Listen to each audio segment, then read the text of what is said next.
আসসালামু আলাইকুম। Hello everyone, সবাই কেমন আছেন? আশা করি আপনারা সবাই ভালো আছেন। আমিও আল্লাহর অশেষ রহমতে আলহামদুলিল্লাহ ভালো আছি। আজকে শবে বরাত, তাই আমি চলে যাচ্ছি যে এখানে হালুয়ার বোট কেনার জন্য, সোলার বোট, আর এসে আতপ চাউল কেনার জন্য।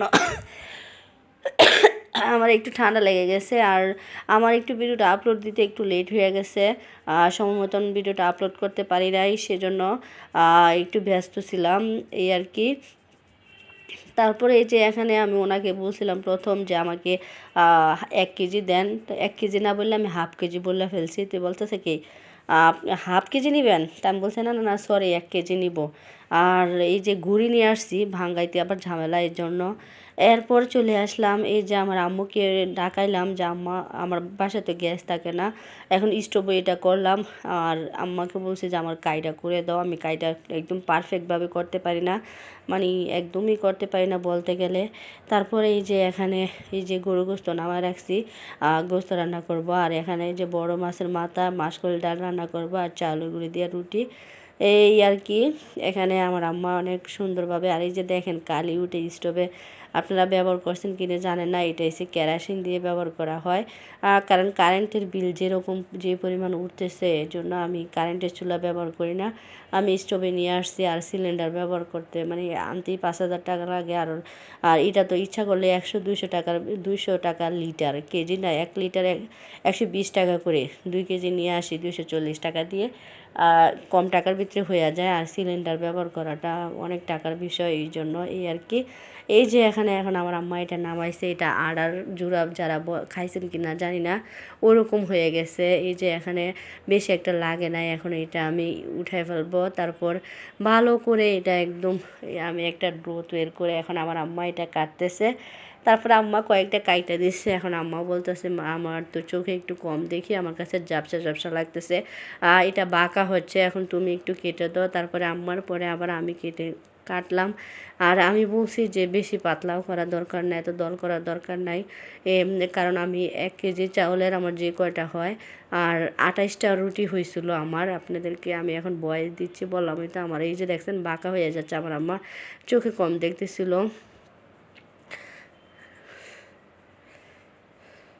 আর চাউলের গুঁড়ো আমার কাছে এতটাই ভালো লাগে। এই যে দেখেন মতাটা একটু, এই যে ডোটা যে তৈরি করছি কত কষ্ট করে, এটা আপনাদের সাথে শেয়ার করছি একটু লেট করে। আজকের সব কিছুই লেট হচ্ছে। আমি ভিডিওটা সব বরাতের দিন আমি দিতে পারি নাই, কারণ ওই দিনে খুব নামাজ রোজা কাজ সব কিছু মিলাই একটু ব্যস্ত, এই আর কি। এই জন্য এই যে দেখেন মাসাল্লাহ খুব সুন্দর হয়েছে। আর এখন আমি এটা বানাবো। আর বেশি মোটাও করি না, বেশি পাতলাও করি না। বেশি পাতলা করলে আপনার শক্ত হয়ে যায়, মোটা করলে নরম হয়ে যায়। তো নরম রুটিটা আমার কাছে ভালো লাগে না, আমার কাছে শক্ত শক্ত রুটিটাই ভালো লাগে। আসলে এই ছোটোবেলা থেকে আমরা এটা খাইয়ে আসছি, তো আমার আম্মা সব সময় শবে বরাত বলেন, শবে বরাতে এটা করতো। আর এই যে তিলের একটা শিরা আছে, এটা করতো। আর গ্রামে তো ওটা হালুয়া টালুয়া ওরকম সচরাচর কেউ করে না। এখন করে কি না আমি জানি না, কিন্তু ঢাকা শহর করে, গ্রামে যখন ছিলাম তখন করে নাই। এই এখন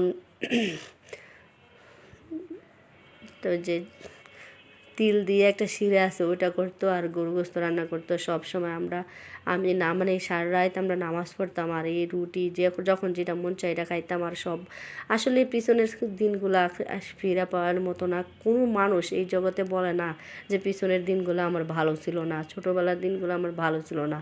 ওই দিনগুলো আর ফিরে পাওয়া যাবে না। আমরা সব চাচাতো বোনেরা, আমার ভাগ্নি, আমরা সবাই একসাথে চলতাম। তো আমার বোন পাশের বাড়িতে বিয়ে দিয়েছিলো, একসাথে আমরা সবাই নামাজ পড়তাম, এমনকি চাঁদা উড়াইতাম। আমাদের কাছ থেকে যে যত টাকা পারে টাকা নিয়ে আমরা অন্য একটা খাবার আনতাম। বাসায় রুটি থাকতো, তারপরে তিলের শিরা থাকতো, গরু গোস্ত থাকতো, সারা রাত খাইতাম আর নামাজ পড়তাম। আসলে ওই দিনগুলো কবে যে পাবো, জীবনও আর পাবো না।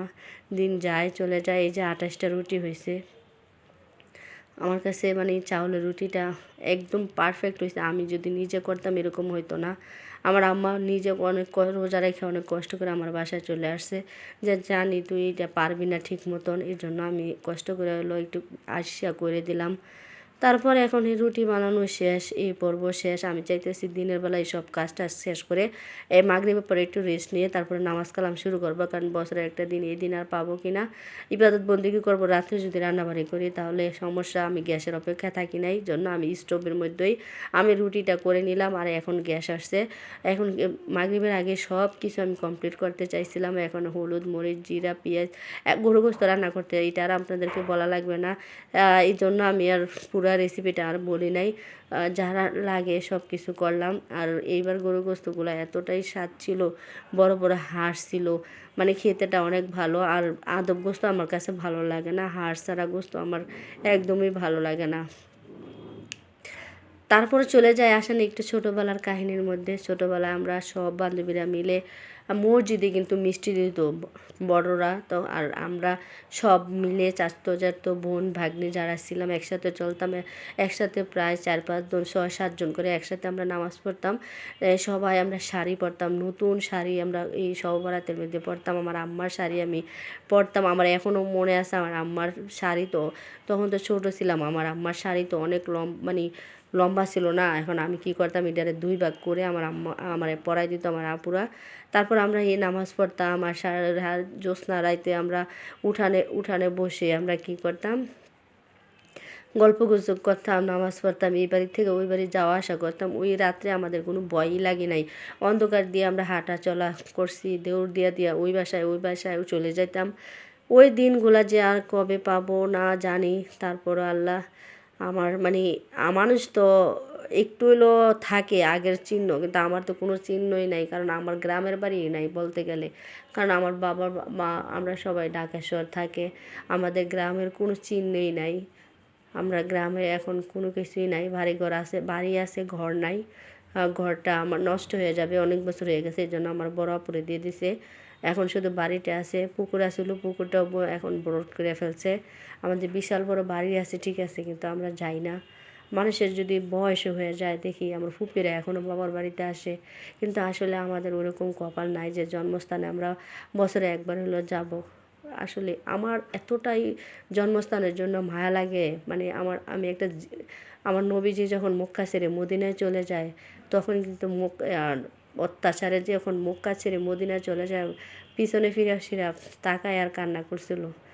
তো ওরকমই আমার কাছে ওই দুরূদ শরীফটা পড়লে আমার চোখ দিয়ে অনবরত পানি চলে আসে। আমার গ্রামের সব স্মৃতি কোনো কিছু আমি বলতে পারি না, সে মনে হয় যে সেই তো ওই দিনের কথা, ওই দিনের কথাবার্তা এরকম মনে হয়। কিন্তু আমার ভাগ্যে বা আমাদের ভাই বোনদের কারোর ভাগ্যে কপালে নাই যে জন্মস্থানে বছরে একবারে যাওয়া। মানুষের বয়স হয়ে গেল, মানুষের বাবার বাড়িতে যায়, কিন্তু আমার বাবারা তো থাকে ভাড়া বাসায়, আমরা যাই এখানে ঢাকা শহর আর যাওয়া আর কীরকম এই অবস্থা।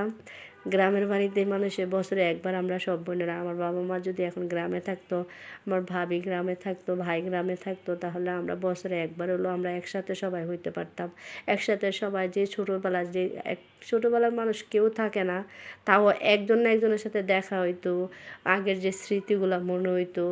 কিন্তু শুধু চোখের সামনে যে ভিডিও হইয়া মনে হয় যে ভাসে, কিন্তু আসলে কোনো গ্রান, ছোটোবেলার যে কোনো গ্রান, কোনো স্মৃতি, কোনো কিছুই আমরা পাই না। জন্মস্থান যে এরকম একটা জিনিস, মানুষের যারা জন্মস্থান ছাইরা চলে আসে, আমাদের কাকা জারাদের সাথে বন্ডিংটা কিন্তু আমাদের ওরকম না। আমাদের কাকা জারারা এসে বেমান, মানে আসে না, আমরা অনেকে যে ঢাকা শহর থাকলে কি কাকা যারা খোঁজ খবর নেয় যে কাকা ঈদে বা কোনো অনুষ্ঠানে আমাদেরকে ইনভাইট করবে, যাব আমরা। আমার বোনের বাড়ি আসে দেখে বিদায় দেখে যে তাদের বাড়িতে যাব না তা না, তারা কোনো দিনও তাদের বাড়ি থেকে হাইটটা চলে আসে। আমাদের বাড়ি, আমাদের ফল ফ্রুটের গাছ এখনও, আমরা থাকতে যে ফল ফ্রুট গাছগুলা ছিল